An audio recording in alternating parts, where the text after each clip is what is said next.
今日は何をしますか？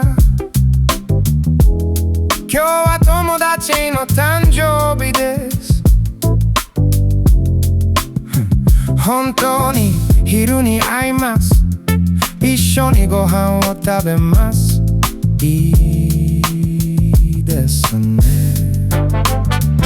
昨日も友達に会いましたか？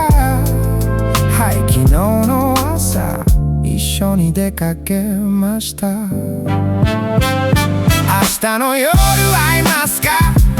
何時がいいですか？7時はどうですか？7時に会います。